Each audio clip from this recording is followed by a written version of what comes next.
बड़ी खबर सामने आ रही है, उस बड़ी खबर का रुख कर लेते हैं। हरियाणा जम्मू कश्मीर चुनाव के नतीजे आएंगे सुबह 8 बजे से, वोटों की गिनती शुरू हो जाएगी, रुझान आने शुरू हो जाएंगे और ये रुझान किस तरीके के परिणाम में बदलते हैं इस पर भी हमारी नजर लगातार बनी रहेगी। मतगणना स्थल पर सभी तैयारियां पूरी कर ली गई है और सवाल यही कि क्या हरियाणा में बीजेपी हैट्रिक लगाएगी, क्योंकि दो बार की अगर बात करें तो 2 टर्न बीजेपी का रहा है, लेकिन इस बार बीजेपी के पक्ष में जो एग्जिट पोल है वो जाता हुआ नजर नहीं आ रहा है। कई ऐसे मुद्दे हैं, चाहे वो कृषि कानून की अगर बात करें, पहलवानों की बात करें, इसके साथ साथ जो जातीय समीकरण वहां के हैं उस हिसाब से भी बीजेपी के लिए एक बड़ी चुनौती इस बार के चुनाव में नजर आ रही है। हरियाणा की बात करें तो क्या हरियाणा में कांग्रेस वापसी करेगी 10 सालों के बाद से, सवाल यह भी है। और इसके साथ साथ सवाल यह भी कि जम्मू कश्मीर में जीत किसकी होगी।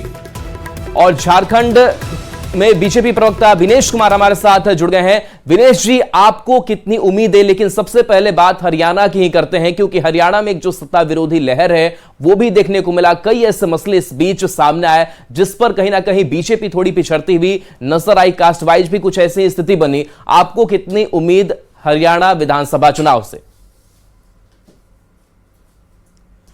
देखिए, भारतीय जनता पार्टी सबसे पहले तो चुनाव आयोग को धन्यवाद देती है सफलतम चुनाव कराने के लिए, और नवरात्र के इस पावन अवसर पर भारतीय जनता पार्टी की ओर से हरियाणा की जनता को हृदय से अभिनंदन, स्वागत है। शारदीय नवरात्र चल रहा है। भारतीय जनता पार्टी प्रारंभ से ही जनहित में, लोकहित में, लोक मंगल का विचार लेके ही इसका स्थापना ही हुआ था, और उसी आधार पर आज द्रुत गति से हम उत्तरोत्तर विकास करते जा रहे हैं।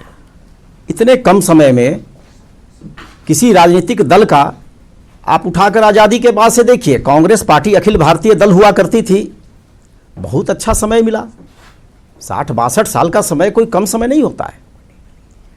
पर इस देश में पहली बार भारतीय जनता पार्टी की सरकार ने ही परफॉर्मेंस की राजनीति शुरू की।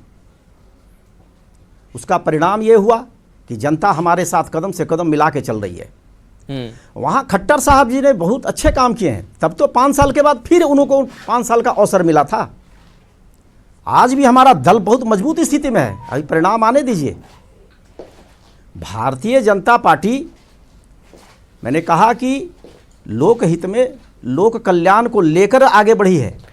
ये कोई परिवारवादी पार्टी नहीं है। अविनेश कुमार, आप दावा जरूर परफॉर्मेंस पॉलिटिक्स कर रहे हैं कि हम परफॉर्मेंस बढ़िया कर रहे हैं तो हमारा राजनीति भी मजबूत होगा, लेकिन पिछले कुछ विधानसभा चुनावों की अगर बात करें तो खास करके जो हिंदी पट्टी है वहां कांग्रेस अपना परचम लहराती हुई नजर आ रही है, और इस बार हरियाणा में भी कुछ ऐसी तस्वीर अब तक दिखाई दे रही है।